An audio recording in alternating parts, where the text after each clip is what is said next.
Hello everyone, welcome to today's tutorial. Today we're going to do something with Photoshop. So I'm going to create new default photo size. Okay, next I'm going to file and open, and I'm going to take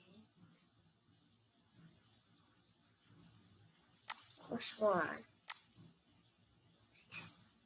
So we are going to see how to make this 3D.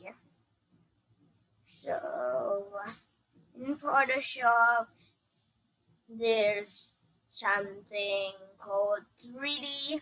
It's near the layers panel. So click on 3D extrusion, then create. So you get something like this. So it's already 3D now. See how it looks.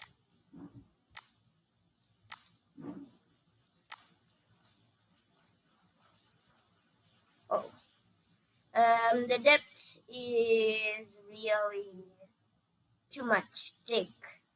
So there's something called extrusion depth. It's right here. So lower it down. Okay. Next, move it a bit here. Yeah. So now our 3D character is finished. So subscribe my YouTube channel, put the bell notification below, comment and like.